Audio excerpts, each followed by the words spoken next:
We're live. Brilliant. Thank you everyone for joining for what is the last sharing Shakespeare of this school term, breaking up for the summer holidays. It's been a great project, and thank you so much for joining. And if you would like to donate, please go to shakespearelink.org.uk.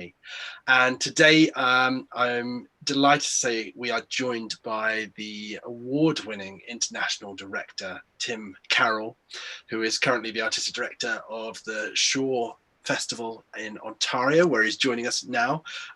Tim's a great friend of Shakespeare Link. He's worked for many years with Phil and Sue, and also was one of the founding members of The Factory, who regularly visit every year to the Willow Globe. And Tim was also an associate director at the Globe, becoming one of the pioneers of the original practices productions, two of which were the very famous Twelfth Night, starring Mark Rylance and Olivia, and of course Richard III, both of which got, was it a revival, Richard III, or was that brand new? That was brand new. That was brand new, but they both went to Broadway to much acclaim. So I'm delighted to welcome Tim Carroll. Welcome, Tim. How are you doing? I'm all right, thank you.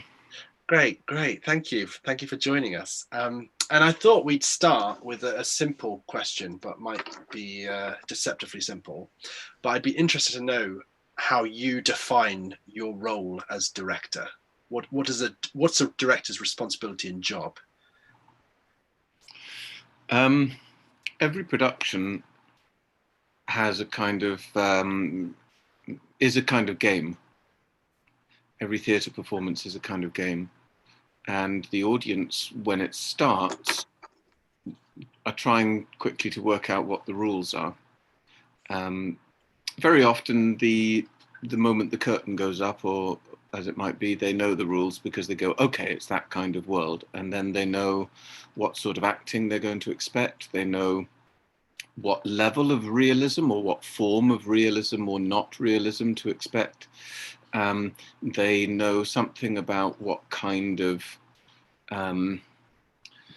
breaks in the fourth wall they might expect. They know what kind of sound effects are going to be appropriate and what they're not likely to hear. And as it goes along, if the production seems wantonly to break those rules or not to respect the rules it's set up, then the audience loses faith in what it's seeing. And so the fundamental task of the director is to work out, sometimes on their own, sometimes with the company, what the game is, to make sure that the rules are consistent, and only to break them if they have a very strong, exciting reason to do it. Oh, I'm going to write this down already. This is all gold. This is amazing. Are there any, so when you're working with Shakespeare, are there any specific rules which are quite consistent? Well, for me, the only rule that's consistent with Shakespeare is that you have to respond to the fact that he's written most of it in verse and only some of it in prose. Right. You don't have any attitude about that, then I don't think you're paying attention to what Shakespeare's done. I remember an opera I was directing.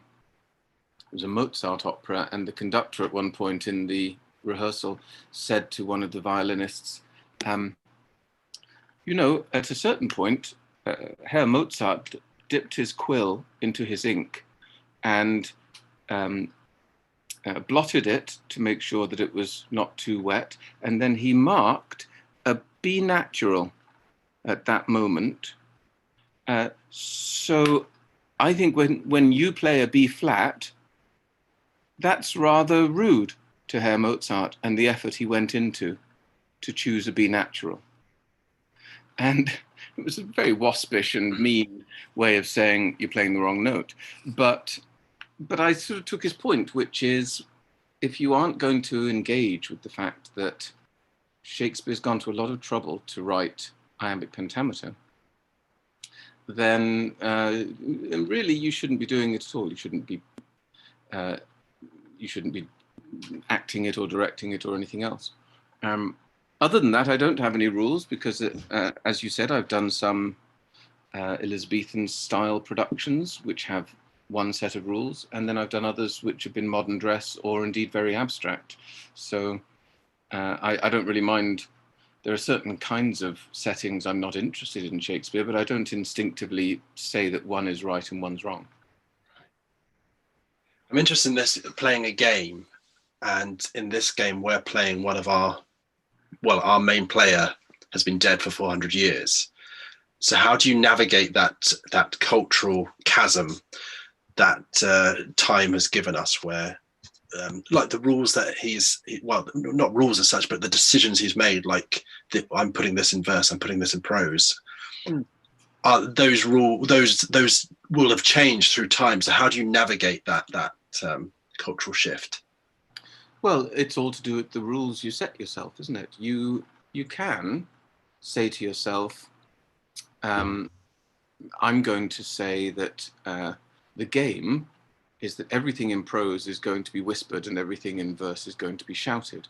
Now, I think that would be a silly game, but you could say that because I wouldn't even say one of the players has been dead for 400 years. I think, without being disrespectful, and it sounds like it's contradicting what I said earlier, but I don't think it is. I don't think Shakespeare is one of the players anymore. What there is the play. And it's up to us what game to make of it. I think, as with anything, if you come across a text and you want to make a game of it, then the game will be more interesting the more interested you are in that text. But to be interested in a text is not the same thing as being slavishly bound to your notion of how it should be done. I remember when I was still at university, someone who'd worked on the music of a production of mine on Taming of the Shrew, he said, I'm going to direct Shakespeare next year, but I'm going to do it properly. And of course he was doing Macbeth as it happened, and he meant lots of tartan and fur and leather and little metal discs and bad sword fights and fake blood, because that's proper. Well, that's not at all how it would have been done in Shakespeare's time. It wouldn't have looked anything like that. So our idea of what is proper must always be interrogated. But as long as it's been interrogated thoughtfully, Trevor Nunn, for example, in his Shakespeare productions has a completely different attitude to the verse from mine. I respect him because I know he's thought about it. It's not just laziness. It's very carefully thought out wrongness in his case. That's a great quote. I'd say from the productions of yours that I've seen, they're characterized by this real intense spontaneity. So I'm interested actually in what is your process, which I'm sure requires so much hard work to achieve that spontaneity. But what does your rehearsal room look like? What are the processes you go through with your actors to give them so much freedom or seemingly freedom? Are they as free as they look? No, they're not, because the motto is always maximum spontaneity combined with maximum attention to form. So the balance is always, I think, as with all art, is between the fixed and the flowing. Right. You have to have that which is fixed, and you have, which in my rehearsals is the verse and the approach to the language, and you have that which is flowing, which is almost everything else. Certainly everything to do with where you are on stage, how you say the lines, what the interpretation of the play is. I've really more and more come to feel that I don't need to choose an interpretation. I certainly don't need to persuade a company of an interpretation. I much prefer just to try to create a world where you could come off stage and say, oh, I was actually very in love with her tonight. That was strange.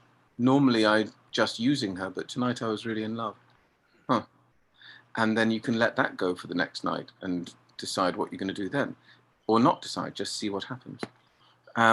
So the rehearsal room is actually rather, as I think all preparation for spontaneity is, the rehearsal room is very organized and very drilled. It's not particularly free for all. I'm not a Democrat by conviction or temperament. And I really drill them hard on the lines. I try to test their knowledge of the text and their ability to do the verse with the text through all sorts of different exercises intended to break them, intended to make them unable to do it. So that when you go, oh, I knew the lines as long as I was picking up this cup on this line, but if you don't let me pick up that cup, I don't remember the line. Then I go, okay, then you have to make a new neural pathway so that your knowledge of the line is more secure. And you say, well, but if I don't build up to shouting on that bit, I don't know where I am in the speech. And I say again, you have to know where you are in the speech regardless of whether you build up to shouting, or whether you're going to slap him at that point, or whether you're going to travel across the stage, or indeed whether you are suddenly going to have to speed up to stop someone interrupting you, like we have to in life. So a lot of the work is actually quite sadistic, according to the actors. Their favorite line of mine is, which apparently I did say once, I'm not going to deny it. I said to a group of actors, "Your tears are a warm bath to me."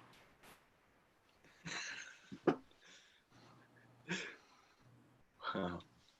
There's a phrase that I think I heard it via The Factory saying, "Get off the bus," or "You're on the bus" with that line. What does that mean?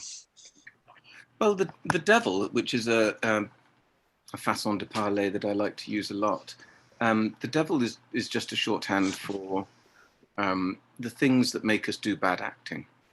And you're an actor, you know the way the devil gets in your ear. The devil will say things like, "You're not doing enough. Your hands are dead. Do something with your hands." And then you start gesticulating, and then you go, "Oh no, now my hands are stuck out in midair. Now what do I do?" Or the devil will say, "Nobody believes you because you're not being passionate enough." And then next thing you know, you're just jutting your chin forward and turning red and going, "Ugh!" And behind your mask, you're actually feeling really embarrassed and stupid because you know that it's bogus. But at the same time, you know that you might well get praised for it because we in the audience, like you, the actor, we've become so used to taking that feeling of embarrassment at someone doing something so horribly over the top and false. We take that feeling of embarrassment to be admiration or sympathy. And so we all go, "Oh, well done." When in fact, if we were honest, we would just go, "Oh, that was awkward. That was awkward. Didn't believe a word of it." So the devil is a very good bus driver, and the devil will pull up next to you and say, for example, the most common one being, anyone for the angry bus? Hop on. And you get on the angry bus, and the devil drives you and accelerates and goes right over the cliff with you, to the point where your performance can never be salvaged because you just get angry, and then you get angrier, and you don't know how to get out of it, and you go, "Oh, I'm gonna have to keep crescendoing because I'm," and that's being on the angry bus. So as soon as anyone is stuck with a couple of lines in the same mood, I just say, "Get off the angry bus," or just change bus. And if they say, "Well, but the lines are still very angry," I say, "Don't blame the author. You can still change bus. You can still do something else with that." So it's a kind of disruption technique. You need to disrupt that sense of momentum, which is in fact not momentum, but just fear of freshness, fear of change. There's I want to go back to you talking about doing Shakespeare properly. And have you found that you've had to unlearn any received approaches to Shakespeare, or have you always come at it with this attitude of, I need to disrupt this, I need to actually let this thing have its own space? It's a very good question. I was always a little bit against the tide in my view of verse, because I absolutely, from day one, the reason I started directing at all was because of verse and because I was interested in verse. And I got that from watching John Barton's TV series Playing Shakespeare. Oh, yeah. Many of his prescriptions now I disagree with, but his diagnosis I think is bang on. And I just think he's not strict enough with actually saying, no, do what the verse is implying. Don't just do what you want and then say, oh, look, an interesting relationship between the verse and the sense. No, do what the verse is implying, and then your own instinct for sense will work its way through that, and there will be the tension. So I've always been unpopular in that sense, and the RSC really hated me for it. They called me the iambic fundamentalist. I was not very radical as a director of Shakespeare at all for the first 10 years of my career. I would say I was a rather conventional one in the sense that I did often modern dressy things, and I often put them in the sort of Yugoslav civil war or whatever, and did them as one-way productions, which were just presented to an audience. Right. It was really only when I went to the Globe that I discovered two connected but often separated things. One of them was the relationship with the audience, the potential for really acknowledging that we're all in the same place because we're under the same light and the sun is shining on all of us equally. But the other was the sort of what you might call the William Pole aspect, which was realizing that losing all your toys, lights, sound effects, etc., is an incredible liberation. So, for example, the best example I can give of something that I learnt, I'd already been directing for 15 years, I think, but when I came to do Macbeth at the Globe in 2001, I was really struck by the opportunity this presented me. And I'm a very lucky chap, because all the shows I did at the Globe, every single show I did at the Globe, I was the first person to direct that play there.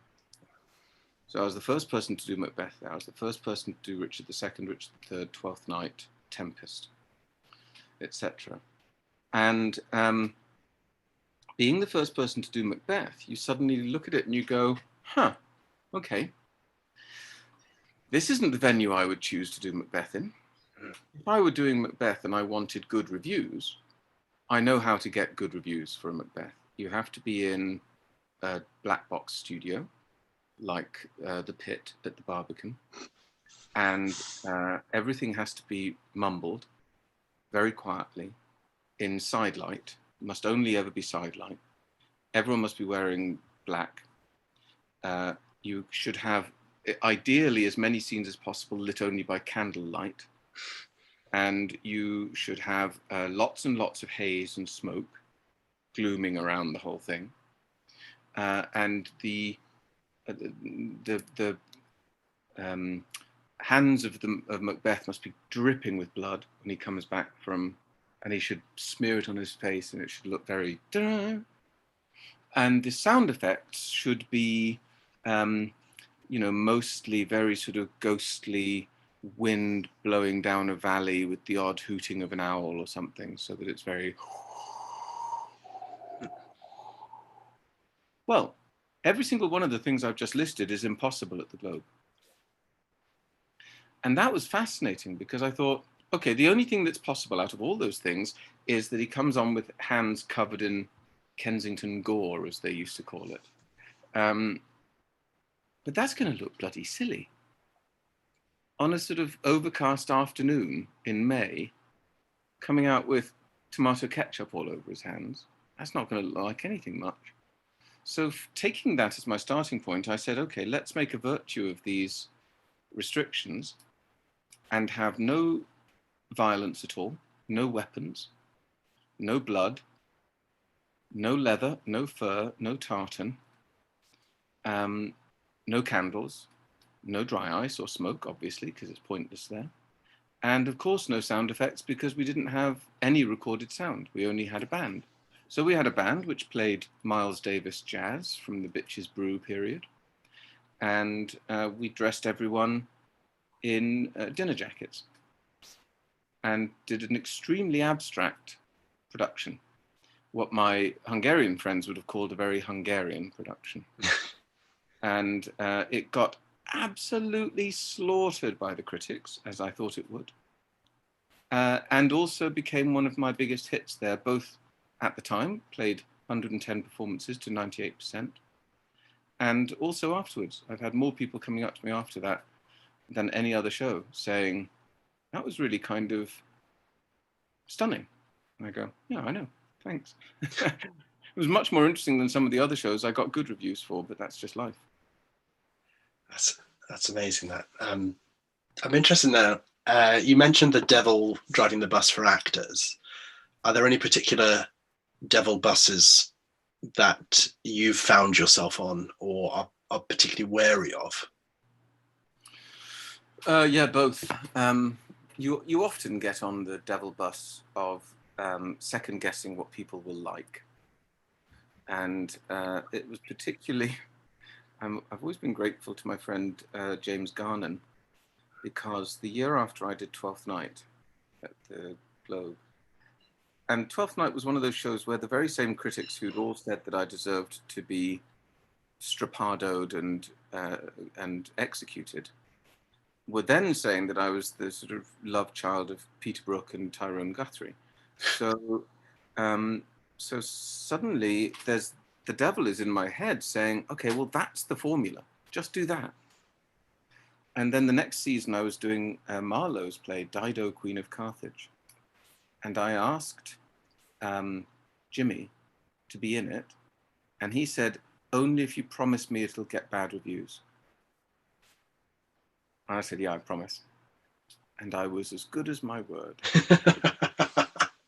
So you've got to avoid, the devil wants you to do what you think the critics want, but you won't do interesting work that way.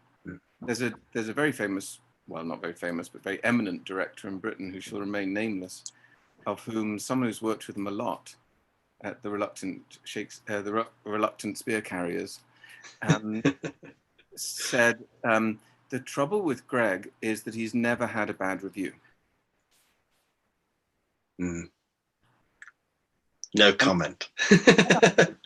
And never having a bad review makes you unreasonably scared of what it would be like if you got one.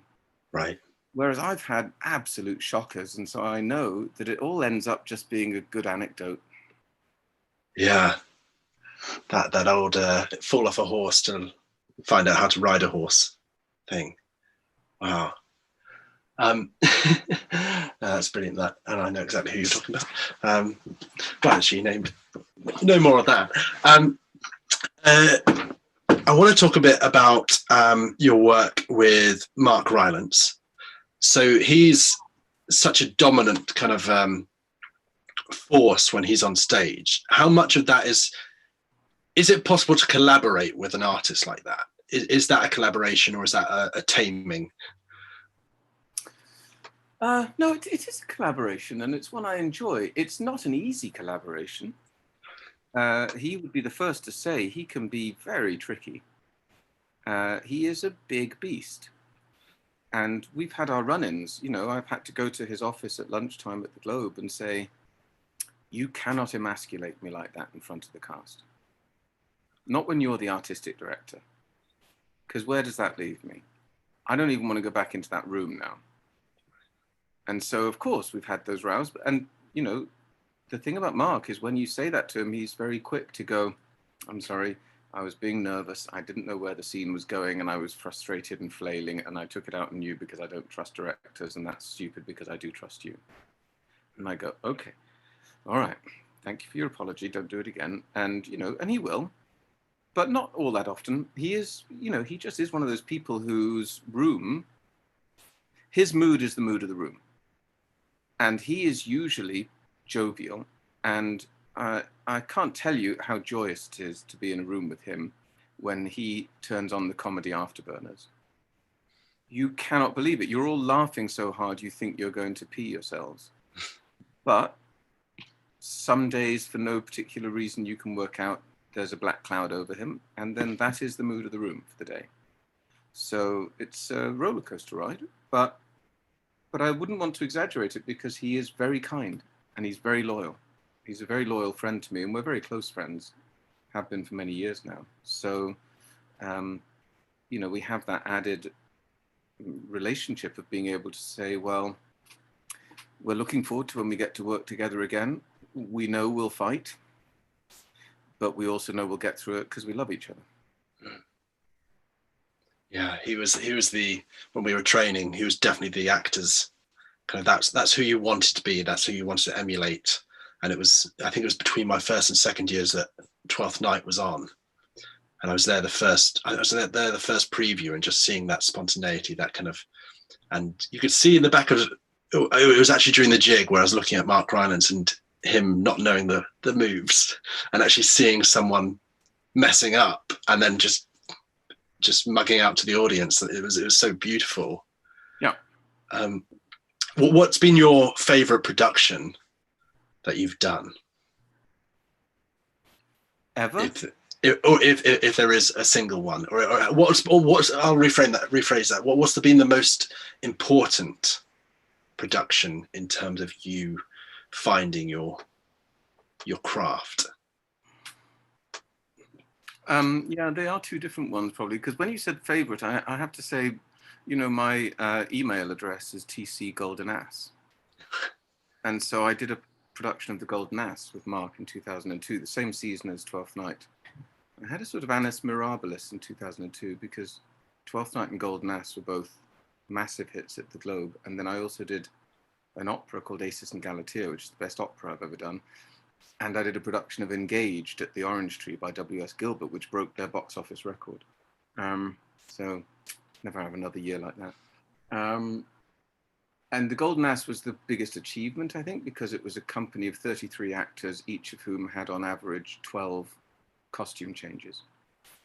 So it was technically an absolute nightmare, but a really great play. And Mark was the lead in it and had to transform into a donkey, which was that was kind of amazing. But I think if I talk about the most influential production for me, it has to be when I first did Hamlet. Excuse me. I think it has to be when I first did Hamlet in Hungary, because that's where I prototyped all of the sort of rules and obstructions that later became the hallmark of the factory. That's when we first had a lottery for the casting, which is extremely old hat now, but it was new then, 15 years ago. That's when I first started moving the actors and the audience around randomly between acts to change the space. And that's when I first asked the audience to bring an object for us to play with, and saw how magical it is when an actor reaches over and takes an object from someone. You see that person's face as they wait to see what's going to be made of this object they brought. You see their absolute pride if it's used beautifully. You see their absolute horror if it's used in a cheap or stupid way. And just that was probably the most important production of my life, because it really made me think that I could go as far as I'd been wanting to go in terms of how spontaneous could you be? How free of interpretation could you be?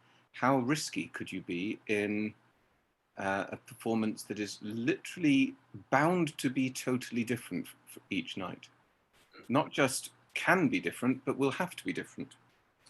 And so when we came to the factory, Alex and I, and created the English version of that, one of the things that built on that was that we weren't just in one venue. We played in a different place every time we played, and pretty much. And just really the delight of seeing the number of times we dropped ourselves into such a deep hole, and then someone would help us out of it.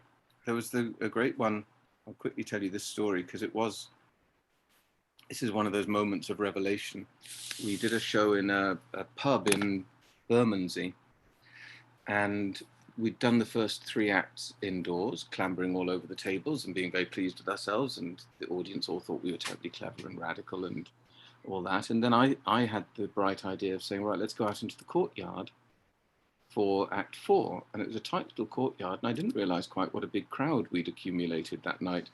So we went out into the courtyard, and literally there was only room for those bodies to stand up. There was no room for any movement, really. And you couldn't see any of the actors because everyone was just looking into the back of someone else's head. And the first scene, I think, was, I can't remember what the first scene is, but it doesn't matter. But in came Ophelia talking about something or other, being mad, and nobody could see her because she was small. She was about 5'1". And I was thinking, I've got this really wrong, because you couldn't see her, you could barely hear her because of her voice was muffled by all these bodies. And I thought, oh, I've really messed this up, and this is quite a long act. And should I just call it? Should I just say, okay, sorry, everyone, back into the pub, big mistake? And of course I couldn't do that. I thought, no, you have to live and die by your choices in this game. And then the guy who was next to the Ophelia, who didn't know her, but he was a big rugby playing type, he just reached down, picked her up and put her on his shoulders. And suddenly everyone could see her. And all the big people in the audience just did that with their actors. They just picked up the company and sat them on their shoulders for every scene of Act 4. And suddenly you go, wow, when you talk about needing the audience, that's really needing the audience. When you talk about the audience affecting the show, that's the audience making all the difference. That's incredible. That's such a perfect example of that spontaneity that those games can provide. Do you find it difficult now that you've sort of unpacked the box of this is how theatre should be done? Have you ever had to go back into a black box studio and use all the tricks? How do you manage that? Well, I don't have any trouble with it, actually. I mean, in my first season here at the Shore, I did a St. Joan, which was very, as the Germans would say, very Schaufenster, very organized, very beautiful design by a lady called Judith Bowden, with these white light boxes floating in midair above the action. It was really stunning. And I went for it. I thought, okay, let's do a really beautiful expressionist production of St. Joan with almost no freedom. I mean, actually, as it turned out, there are lots of scenes where once you got into the scene, you kind of go, yeah, go where you like, doesn't matter. We've got you covered. But there were lots and lots of moments which were super organized. And, apart from anything else, it was important that I could show that I can do that to this audience. It's important if you're going to, it's a bit like the old thing of, you can't be Picasso until you can actually draw a bowl of fruit really accurately. You can't just do any old rubbish and say, oh, I'm a radical. So it was important to show the audience, if you want a really good directed production of St. Joan, here you go. But also I'm not worried about it because the spirit of that work infuses everything you do once you've opened that box. So in the same year as the St. Joan, the other production I did was another Shaw play, which was Androcles and the Lion. And I did that completely factory style, to the extent that we gave the audience 4 or 5 little coloured bean bags that they could throw onto the stage at any moment. And whenever a beanbag landed, whenever it was in the action, whoever was nearest to it would tell a story from their own life that was in their mind at that moment. Or would, in the second act, we had a different rule. They would recite a bit of the preface to the play that they'd memorized, or they would just talk about what they're thinking about at that moment, or whatever. And and we had all sorts of different things. We would get people up from the audience to arrange all the benches and screens that we had in any setting they wanted at all, and that was going to be the set for the next scene. And you just had to live with it, all of those things. Later in that season, in the other production that those actors were in, because everyone in our world is in 2 shows at least, they were in a production of Me and My Girl. And the set broke. The automation broke down, and the set wouldn't move. So they had to do the whole show just on a little thin strip at the front of the stage. And I was away that night, and I came back the next day and read the show report, and I went round and called someone and said, "So was that all right? How was the show?" And they said, "Oh, it was great because half of us had already done Androcles. We just said, oh, we'll just Androcles it." Right. And that's become a phrase now in the Shaw. People just say routinely, they just say, well, we'll just Androcles it. Meaning we'll get over our terror, we'll get over our desire to pre-plan everything so that nothing can ever go wrong, and we'll accept the fact that things will go wrong and that we're brilliant and we'll solve them. That's, so training the audience and training the actors, that this is it unlearn those kind of boxy rules of proper theatre. I want to go back a bit to just the way you work with verse, because from your opinion, how do actors kind of approach verse in the modern theatre industry?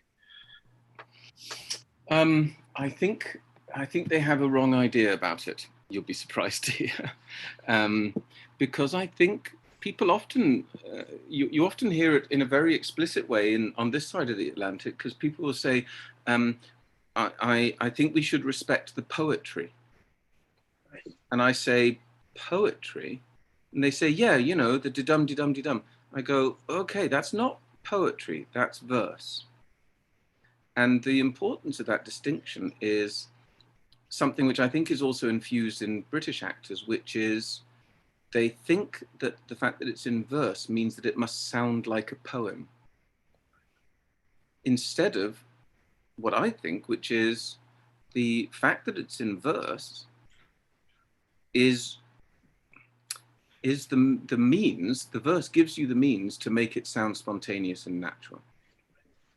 And if you ignore the verse, which is to say, if you go full stop to full stop instead of line to line, if you stress the words that you think matter instead of the words that the verse suggests matter, you don't make it sound natural, you make it sound very emphatic and flowery. But also occasionally dead colloquial, because actors love that. They love to find something where they go, oh, that's kind of like that phrase we use in the street. Oh, I'll do that. And you go, yeah, that's not what the verse actually suggests. Sorry, but you might want to lose that little cheap effect and just say it like you mean it and see what builds up. So I do think that verse is hugely misunderstood by actors. It makes me laugh when, regular as clockwork,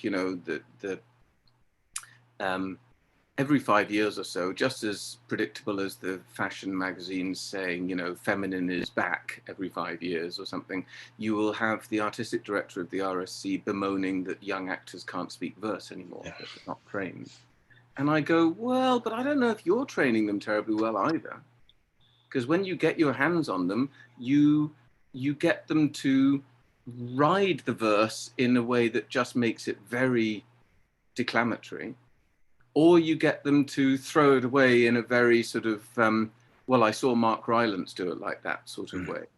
And you go, yeah, but Mark knows what he's doing. Mark can do verse all day and make perfect sense of it. So until you can do that, maybe don't start with the throwing it away yet. Is there a perceived contradiction maybe from actors that your directing style is kind of like throwing away the box and like getting rid of the rules and kind of changing it up? And I've met a lot of actors who are very suspicious of verse because they see it as the opposite to your kind of directing style, which is you're giving me a load of rules, you're trying to restrain me. Is there a way that you in the rehearsal room counter that fear that you're trying to box them up? I just say it's not a contradiction, it's a creative tension. If you're singing an aria in an opera, you better sing the right notes. You can have your own style, you can have your own approach to it, it can reveal everything about you, but you'd still better sing the right notes, and you'd still better come in with the orchestra on the right beat. So it makes my musician friends laugh. Our friend, James Oxley, it makes James laugh when he hears people say, when he hears actors say, "Oh, you're restricting my choices." You go, wow. When he does the Schöne Müllerin or something by Schubert, he has to sing. He has dictated to him the pitch, the speed within a very narrow band, the volume, and the words, and the rhythm, of course. When we speak as actors, all we have is the words dictated to us and the pattern, not even the rhythm. We can speed up and slow down. We can go louder or quieter. We can go higher or lower in pitch. And we can have any attitude or tone in what we say, from sarcasm to irony to everything else. So as he said, yeah, you're right. If you do the verse, you are restricted to where you are now only 20 times freer than I am when I sing, as opposed to 40 times. Yeah. So it's to be honest, I'm not that bothered by actors saying that sort of thing, because they're just lazy babies when they say that. They just don't want to put in the work. Because I've said to actors all through my career, master the verse and then decide whether you want to do it or not. And guess how many actors I know have mastered the verse and then decided they don't want to do it? None. Yeah. What's it? What does it then provide the actor once they've mastered it? What does it unlock? Well, it unlocks, more than anything else, it unlocks psychological truth. It unlocks the real way we construct thought, as opposed to the way we recite speeches. We pause in real life at irregular and irrational places, just like verses, line endings. We stress words very differently when we're really speaking from when we're reading out loud.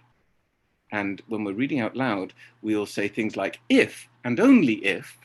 Yeah, but in life, we tend not to hit those words in that very PowerPoint presentation sort of way. So verse actually takes us away from the PowerPoint, I did not. It just takes us to I did not. It takes us to something which is lighter and smoother and more persuasive and from the heart. And it gives you the chance to speak with the rhythm of someone who means what they're saying, as opposed to someone who's declaiming rhetoric. That's interesting. That psychological truth isn't something that we'd marry with verse rules, I think, as a culture. But when it does work, it's there. And it's something we patronizingly don't think Shakespeare was thinking about 400 years ago. And again, I would come back to, even if you disagreed, wouldn't it be fun to set yourself the rule of I'm going to do the verse and still meaningful and still be truthful? Surely everyone wants proper obstacles. You don't just want to be on stage going, can I recall the next line? You want to be doing something a bit better than that, don't you? Absolutely. Yeah. Well, Tim, you've got to rush off and get a flight, but thank you so much for joining us. I'm just wondering if you wanted any closing words or thoughts that have kind of popped into your head. Well, the only thing I want to say is I just would really like to acknowledge the 30 years I've known Sue and Phil, and their staunch friendship to me through all that time, through thick and thin, through good times and bad, and how inspired I've been every single time I've come to the Willow Globe by their work, by their audience, by their passion. Long may it continue. Oh, that's a beautiful note to close on. You've got to go and run and get a flight to, in this crazy global pandemic, find your way across the Atlantic. But thank you so much for joining us. That's been, we could talk for hours. It's been so illuminating and beautiful. But if everyone at home wants to just clap their laptops in appreciation, thank you so much, Tim. Thank you, Jamie. You so much. You can log off and I'll do some housekeeping. But okay. Thank you so much, Tim. Thank you. Bye. Thank you. Thank you, everyone. Tim's got rush off to get a flight. But as I'm sure you'll all agree, he was absolutely phenomenal, and every word that was said was absolute gold. And I'm going to watch the recording and try and make notes. That was the end of our kind of sharing Shakespeare term. But stand by for news on future events, one of which is potentially happening. Well, check the website next weekend. Not next weekend, the 8th. Please go online and register your interest if you would like to see a live performance. And we're doing our very best to make that happen. You can also go online if you've enjoyed any of the Sharing Shakespeare sessions to make a donation during these times. Every bit helps to keep the Shakespeare Link going and the Willow Globe in these uncertain times. So please be as generous as you're able to. We know it's not easy at the minute for anyone, but it's so appreciated. Thank you for joining us. I've really enjoyed doing all these sessions. Every single speaker has been phenomenal, and I've learned so much, and I hope that you have too. Thank you, everyone. I'm going to say good night now, and potentially see you in a weekend or so time. I can't remember the date, the 8th of August. Watch this space. Bye. Bye. I need to stop live stream. I'm stopping it now. Bye-bye.